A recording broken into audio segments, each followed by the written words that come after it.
Hello guys, कहा गया है कि मन के हारने से हार होती है और मन के ही जीतने से जीत होती है। तो गाइस, यदि आपके अंदर आत्मविश्वास बढ़ा है तो आप किसी भी असंभव कार्य को संभव कर सकते हैं। तो गाइस चलिए, मैं बात करने वाला हूं कक्षा 12 का जो आज मैं पेपर लेकर के उपस्थित हूं और पूरे 7 सेट लेकर के उपस्थित हूं। गाइस एक नहीं, पूरे 7 सेट लेकर के उपस्थित हूं। सातों सेट के क्वेश्चन को मैं आपके साथ कराने वाला हूं गाइस, ठीक है। ऑब्जेक्टिव क्वेश्चंस, अगर इन प्रश्नों को आपने हल कर लिया तो गाइस मैं बता दूं कि आप बैठेंगे परीक्षा में तो आप सभी प्रश्नों को फटाफट के अंदाज में कर ले जाएंगे। तो चलिए बिल्कुल शुरू करते हैं आज के इन प्रश्नों को। तो गाइस ये सेट नंबर 1 है, 2023 का है, पेपर कोड है 348 CG और ये देख लीजिए जीव विज्ञान है। समय 3 घंटे का होता है, आप लोग जानते हैं। मैं सभी जो है ऑब्जेक्टिव क्वेश्चंस लेकर के उपस्थित हूं और ये क्वेश्चन हर एग्जाम तक पहुंचते हैं गाइस, हर जगह टहलते रहते हैं। तो देख लीजिए, ये 4 प्रश्न हैं यहाँ पर, चारों में से पहला प्रश्न देख लीजिए गाइस, ठीक है। और इन प्रश्नों को हल्के में ना लीजिए, अगर दम है, अगर TGT PGT नीट की तैयारी कर रहे हैं तो इन प्रश्नों को हल करके दिखाइए, तब जाने गाइस, ठीक है। तो देखिए जरा, कह रहा है कि सही विकल्प चुनकर अपनी उत्तर पुस्तिका में लिखिए। वैलिसनेरिया गाइस कह रहा है, वैलिसनेरिया के पौधे में परागण किस माध्यम से होता है? वैलिसनेरिया के पौधे में परागण किस माध्यम से होता है? कह रहा है जल के द्वारा होता है कि वायु के द्वारा होता है कि कीटों के द्वारा होता है कि मनुष्य के द्वारा होता है? तो गाइस वैलिसनेरिया के पौधे में परागण किस माध्यम से होता है ये आपको बताना है। तो इसका जो सही जवाब होगा वो क्या होगा? वो होगा जल के माध्यम से होता है वैलिसनेरिया के पौधे में परागण की क्रिया, ठीक है। अब दूसरा है, कह रहा है यहां पर देखिए कि स्त्रियों में आर्तव चक्र अर्थात मेंस्ट्रुअल साइकिल, ठीक है, सामान्यतः होता है कितने दिनों का होता है स्त्रियों में आर्तव चक्र अर्थात मेंस्ट्रुअल साइकिल? कह रहा 10 से 11 दिनों का नहीं, कह रहा 25 से 26 दिनों का नहीं, 17 दिनों का नहीं। तो कितने दिनों का होता है? 28 से 29 दिनों का होता है गाइस। 28 से 29 दिनों का, लगभग 1 महीने का होता है मेंस्ट्रुअल साइकिल, ठीक है, 28 से 29 दिनों तक। और अगला नंबर क्वेश्चन कह रहा है mRNA की सहायता से प्रोटीन संश्लेषण की प्रक्रिया क्या कहलाती है? अब आप कई लोग यहां कमेंट करेंगे सर ये हिंदी है, इंग्लिश हो तो बताइए। तो मैं अभी बता रहा हूं आपको गाइस। कह रहा है mRNA की सहायता से प्रोटीन संश्लेषण, mRNA से कह रहा है प्रोटीन के बनने की क्रिया क्या कहलाती है? अब mRNA भी बनता है किससे पहले? DNA से। किससे बनता है? DNA से गाइस। तो DNA से आप जानते हैं कि mRNA का बनना क्या कहलाता है? ट्रांसक्रिप्शन। क्या कहलाता है? ट्रांसक्रिप्शन। और इससे जो mRNA से प्रोटीन बनता है वो कहते हैं ट्रांसलेशन। क्या कहते हैं? ट्रांसलेशन, ठीक है। तो देख लीजिए ट्रांसलेशन। अब यहां पर इसका जो सही जवाब क्या होगा? अनुवादीकरण, ये ट्रांसलेशन है। कह रहा अनुलेखन, ट्रांसक्रिप्शन नहीं। प्रतिलिपिकरण, कह रहा प्रतीप अनुलेखन नहीं। तो इसका सही जवाब क्या है? अनुवादीकरण है गाइस। क्या है इसका सही जवाब? अनुवादीकरण अर्थात क्या है? ट्रांसलेशन, ठीक है। ट्रांसलेशन, अनुवादीकरण इसका सही जवाब है। अगला है घ नंबर में कि विडाल परीक्षण, देख लीजिए गाइस, कह रहा है विडाल परीक्षण किस बीमारी की जांच में उपयोग किया जाता है? विडाल परीक्षण कह रहा निमोनिया में कि मलेरिया में, कह रहा हैजा में कि टाइफाइड में? तो गाइस विडाल परीक्षण किसकी जांच में किया जाता है? तो ये किया जाता है टाइफाइड के उपयोग में, ठीक है। टाइफाइड की जांच करने में इसका उपयोग होता है विडाल परीक्षण का, ठीक है। तो एक सेट हो गया, एक सेट का 4 बहुविकल्पी थे। इसी तरीके से मैं 7 सेट के लेकर के उपस्थित हूं ऑब्जेक्टिव क्वेश्चंस गाइस। तो देख लीजिए अगले जो प्रश्न है उनको भी देख लिया जाए। दूसरा सेट क्या कर रहा है? दूसरे सेट की तरफ बढ़ते हैं गाइस। दूसरा सेट है ये। अब देख लीजिए जो दूसरा सेट है, यहां पर सेट नंबर 2 2023 का ही पहला क्वेश्चन है वो क्या कह रहा है? इसको देखिए, थोड़ा सा ऊपर बढ़ा लेते हैं इसको, यहां तक चारों क्वेश्चन आ जाए आपके सामने। कह रहा है यहां पर का नंबर में कि बीजांड का वह स्थान जहां बीजांड वृंत जुड़ा होता है क्या कहलाता है? बीजांड का वह स्थान, ओयूल का वह स्थान जहां बीजांड वृंत जुड़ा होता है क्या कहलाता है? कह रहा है माइक्रोपाइल कहलाता है कि निभाग चैलेजा कहलाता है कि अंडकोश का कहलाता है, एग सेल, कि कह रहा हाइलम कहलाता है। तो अगर आप इसकी संरचना देखे हो गाइस, ये जैसे एंटीपोडल, एग सेल, सिनर्जिड्स, और यहाँ से आप देखे हो तो ये संरचना यहाँ पर जो फ्यूनिकिल होती है यहीं पर क्या होता है? Hilum guys. तो इसका जो सही जवाब हो जाएगा क्या हो जाएगा? हाइलम। 3rd नंबर इसका सही जवाब है, 3rd नंबर इसका राइट आंसर है गाइस। अब ख नंबर में क्या कह रहा है उसको देखिए जरा। कह रहा टीबी के टीके का नाम है, टीबी के टीके का क्या नाम है गाइस? कह रहा BCG नाम है कि DPT नाम है कि OPV नाम है कि कोवैक्सीन? तो इसका सही जवाब क्या हो जाएगा? टीबी के टीके का नाम क्या है? तो टीबी के टीके का नाम है BCG। क्या नाम है गाइस? यहाँ BCG इसका नाम है, टीबी के टीके का नाम। ग नंबर में क्या कह रहा है? ग नंबर में कह रहा भारत में रामदेव मिश्रा, गाइस रामदेव मिश्रा कह रहा है रामदेव मिश्रा को किस विषय का अध्ययन के जनक के रूप में जाना जाता है? रामदेव मिश्रा को कह रहा पारिस्थितिकी का जनक कहा जाता है, अनुवांशिकी का, मानव विकास का, कि जैव प्रौद्योगिकी का? तो इनमें से सही जवाब क्या हो जाएगा गाइज? रामदेव मिश्रा को पारिस्थितिकी का जनक कहा जाता है। किसका कहा जाता है? पारिस्थितिकी का जनक कहा जाता है रामदेव मिश्रा को भारत में। ठीक है, अब घ नंबर क्वेश्चन कह रहा है जेनेटिक इंजीनियरिंग का उपयोग किसमें होता है? जेनेटिक इंजीनियरिंग का उपयोग किसमें होता है? कह रहा चिकित्सा में, कि परजीवी जीव में, कह रहा कृषि में, कि इनमें से सभी में? तो इसका जो सही जवाब होगा घ का वो क्या होगा गाइज? इनमें से सभी में। सभी में यूज होता है, चिकित्सा में भी, कृषि में भी और परजीवी जीव में भी। तो 2 सेट हो गए गाइज, 2 सेट हो गए, 4 दूनी 8 क्वेश्चन हो गए। अब चलते हैं हम सेट नंबर 3 की बात करते हैं। तो ये रहा set number 3 guys. Set number 3 देखिए, अब इनमें से जो 4 प्रश्न हैं इनको भी देख लिया जाए, चारों प्रश्न को। ठीक है, चारों प्रश्न को थोड़ा सा यहां पर भी ध्यान दीजिए। कह रहा है पहला प्रश्न क्या कह रहा है कि आनुवांशिकतः रूपांतरित पौधा है। आनुवांशिक रूपांतरित पौधा कौन है? कह रहा है बीटी मक्का है, कह रहा है बीटी राइस है, बीटी काटन है, कह रहा है इनमें से सभी। तो इसका सही जवाब क्या होगा भाई? इसका राइट आंसर क्या होगा? तो इसका जो सही जवाब होगा वो होगा इनमें से सभी गाइज। इनमें से सभी आनुवांशिकतः रूपांतरित पौधे हैं। ख नंबर में कह रहा है कि निम्न में से कौन एक कूट असत्य फल है? इनमें से कौन सा असत्य फल है? कह रहा है अंगूर, आम, अमरूद, सेब। तो इनमें से कौन असत्य फल है, कूट फल है? तो गाइस इसका सही जवाब है सेब। ठीक है, सेब, नाशपाती कैसे फल होते हैं? असत्य फल होते हैं। अब ग नंबर में कह रहा है आवृत्त बीजी पौधों, आवृत्त बीजी पौधों अर्थात एंजियोस्पर्म के भ्रूणपोष, इंडोस्पर्म, एंजियोस्पर्म के इंडोस्पर्म में कह रहा गुणसूत्रों की संख्या होती है। कितनी होती है गुणसूत्रों की संख्या एंजियोस्पर्म के इंडोस्पर्म में गाइस?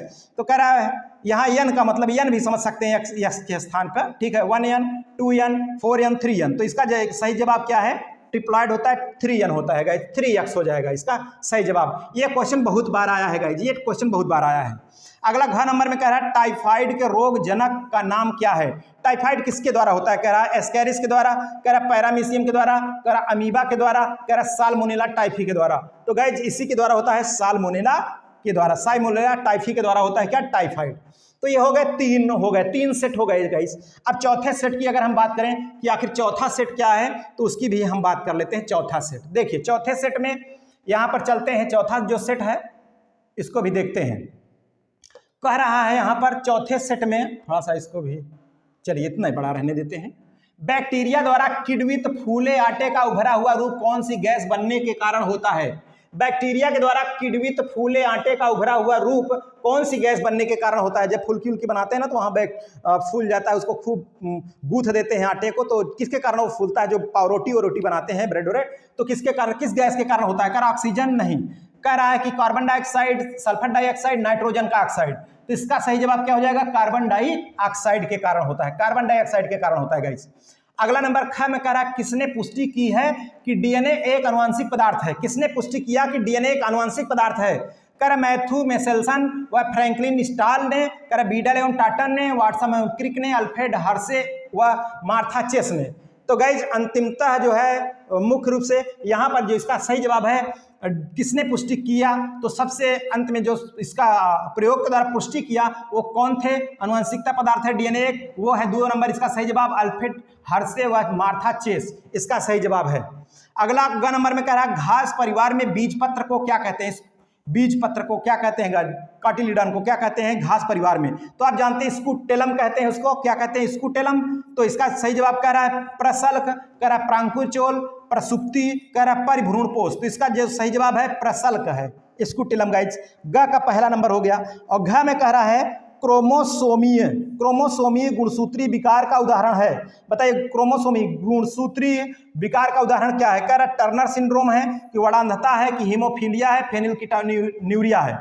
तो इसमें जो क्रोमोसोम गुणसूत्री विकार है, जैसे 46 होते हैं तो उसमें से 46 स्थान पे 45 हो जाता है टर्नर सिंड्रोम में। तो इसका सही जवाब क्या हो जाएगा? टर्नर सिंड्रोम, इसका राइट आंसर हो जाएगा गाइस। ठीक है, चलते हैं जो हमारा अब अगला प्रैक्टिस सेशन है, अर्थात हम चलने वाले हैं अगले प्रैक्टिस सेट को लेकर के 5 नंबर। 5वां प्रैक्टिस सेट हमारा क्या है, अब उसकी बात करते हैं। 5 देखिए 4 प्रैक्टिस सेट हो गए, 5वां प्रैक्टिस सेट है गाइस। जब ये है 5वां प्रैक्टिस सेट, चलते हैं इसको लेकर के, इससे अब देखते हैं। तो थोड़ा सा ऊपर बढ़ा दें, इनके भी प्रश्न दिखने लगे भाई, सभी प्रश्न दिखने लगे। तो देखिए ये रहे इसके सभी प्रश्न। कह रहा है कौन सा एंजाइम डीएनए को विशिष्ट स्थान पर काटता है, कौन सा एंजाइम डीएनए को विशिष्ट स्थान पर काटता है, कह रहा लाइगेज है, एक्सोन्यूक्लिएज है, इंडोन्यूक्लिएज है कि पॉलीमरेज है। तो इसका जो सही जवाब है वो क्या है, इंडोन्यूक्लिएज है गाइज। इंडोन्यूक्लिएज बायोलॉजिकल सीजर होता है, ये विशिष्ट स्थान पर डीएनए को क्या करता है, कट करता है। ख नंबर कह रहा है एलन के नियम के अनुसार ठंडी जलवायु में रहने वाले स्तनधारियों में सामान्यतः होते हैं। ठीक है, ठंडी जलवायु में। अगर इन प्रश्नों को, अगर आप टीजीटी पीजीटी की तैयारी कर रहे हैं गाइज, इन प्रश्नों को नहीं हल कर पाए, चूंकि इंटर तक आपको पढ़ाने को मिलेगा, पीजीटी है तो इन सब प्रश्नों से तो आता है लगभग, तो फिर बेकार है। कह रहा छोटे अंग और शरीर के उपांग एलन के नियम के अनुसार ठंडी जलवायु में रहने वाले स्तनधारियों में समानता होते हैं। कह रहा छोटे अंग और शरीर के उपांग, कह रहा बड़े अंग और शरीर के उपांग, कह रहा छोटे शरीर का आकार, सभी अंग एवं उपांग ये। तो इसका जो सही जवाब है ए नंबर है, छोटे अंग और शरीर का उपांग गाइस, छोटे अंग और शरीर का उपांग इसका राइट आंसर है।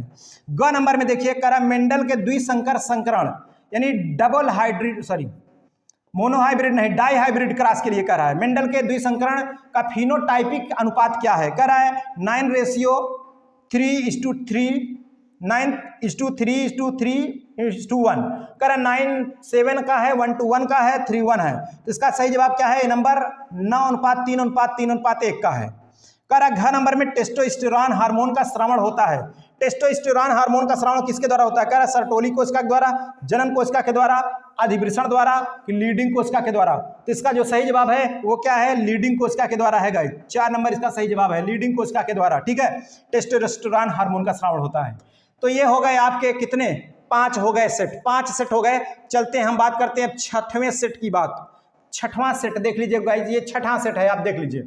इनमें देख लीजिए इनके प्रश्नों को, आखिर इनमें कौन कौन से प्रश्न हैं इनकी भी बात कर लिया जाएगा इस। ठीक है, तो चलिए शुरू करते हैं। देखिए इनमें पहला प्रश्न है, निम्नलिखित में से कौन सी वायु परागण की विशेषता नहीं है। निम्नलिखित में से कौन वायु परागण की विशेषता नहीं है गाइज, ऐसा कह रहा है, वायु परागण की विशेषता नहीं है। कह रहा है हल्के परागण, भाई हल्का रहेगा तभी ना तो वायु के द्वारा चलेगा, तो ये है। कह रहा है बेहतर अनावृत पुंकेसर, जी बिल्कुल अनाकृत पुंकेसर जितने होंगे उतने अच्छा है, वायु परागण के द्वारा उतने चलेंगे, अच्छे से निकलेंगे उड़ उड़ के। कह रहा बृहद एवं पिच्छ वर्तिकाग्र, ये भी है। कह रहा असंख्य बीजांड, तो इसका सही जवाब क्या हो गया, असंख्य बीजांड। ठीक है, निम्नलिखित में से कौन सी वायु परागण विशेषता नहीं है, असंख्य बीजांड। ख नंबर है, कह रहा दांत्र हंसिया अरक्तता, सिकिल सेल एनीमिया।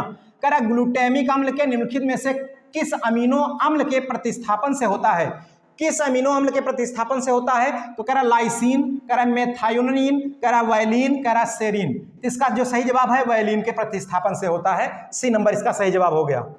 अब अगला ग नंबर में कह रहा है प्रत्येक प्रतिरक्षी अणु में कितने पेप्टाइड बंध होते हैं, प्रत्येक प्रतिरक्षी अणु में कितने पेप्टाइड बंध होते हैं। कह रहा 6, 2, 4, 1। तो इसका सही जवाब है 4 पेप्टाइड बंध होते हैं। कितने होते हैं भाई, 4 पेप्टाइड बंध होते हैं। घ नंबर में कह रहा है बायोरिएक्टर में वृद्धि के लिए कायम रखने वाली अनुकूलतम परिस्थितियों में निम्नलिखित में से कौन सी नहीं है। गाइस जिसमें से इसका सही जवाब क्या है, बिल्कुल मैं आपके लिए 2 प्रश्न आज दूंगा, 2 प्रश्न का कमेंट आप कमेंट करिए उसमें उत्तर में, इसका सही जवाब क्या है बताइए गाइस। अगला जो हम चलते हैं अगले प्रैक्टिस सेट को लेते हैं, अंतिम 7वां जो प्रैक्टिस सेट है इसकी बात करते हैं गाइस। 7वां प्रैक्टिस सेट, इसको भी देखिए आप, चलिए इसकी बात करते हैं 7वें प्रैक्टिस सेट की। कह रहा है यहाँ पर इनमें से कौन परागण में पाए जाते हैं, इनमें से कौन परागण में पाए जाते हैं। कह रहा है 2 नर युग्मक, हाँ होते तो हैं लेकिन और भी तो होता है, इसमें मादा वादा कुछ बात ही नहीं किया। कह रहा 2 अर्धी कोशिकाएं तथा 1 जनन कोशिका, नहीं 2 अर्धी कोशिकाएं कैसी हो जाएंगी। कह रहा 1 जनन कोशिका व 1 नलिका कोशिका, जी बिल्कुल इसका सही जवाब क्या है, 1 जनन कोशिका जो एग होती है और 1 नलिका कोशिका जिसमें 2 न्यूक्लियस होते हैं, नलिक वाला, ठीक है ट्यूब। तो इसका सही जवाब क्या हो गया 3 नंबर। कह रहा है इसमें एक परागकोश में परागधानियों की संख्या कितनी होती है बताइए। इसका जो है कमेंट बॉक्स में कमेंट करके बताइए अगर आप तैयारी कर रहे हैं, ठीक है तो बताइए इसका सही जवाब क्या होगा। चलिए कह रहा है कि जौ के 200 दाने बनाने के लिए कितने अर्धसूत्री विभाजन होने चाहिए, कितने अर्धसूत्री विभाजन होने चाहिए 200 दाने बनाने के लिए। तो इसका जो सही जवाब है 250 गाइस, ठीक है। कह रहा 200 है, 200 है, 50 है, 250, इसका सही जवाब क्या है 250। चलते हैं अगला जो प्रश्न है इसका घ नंबर को भी देख लेते हैं। ये रहा घ नंबर का क्वेश्चन, ठीक है। कह रहा जन्मजात उपापचयी त्रुटि है, जन्मजात उपापचयी त्रुटि कौन है। कह रहा फिनाइल कीटोन यूरिया है, हीमोफीलिया है, वर्णतता है, अरक्तता है। तो इसका सही जवाब क्या है? जन्मजात उपापचयी क्रिया फिनाइल कीटोन्यूरिया इसका सही जवाब है गाइस। तो ऐसे भी बीच बीच में आप लोगों के साथ हम सोचते हैं क्वेश्चन होते रहने चाहिए, जो आपके मनोबल को काफ़ी बढ़ाता है और जो इंटर के छात्र हैं उनके लिए काफ़ी मददगार होता है। तो चलिए आज के लेक्चर में गाइस बस यहीं तक रखते हैं। ओके, थैंक यू, जय हिंद।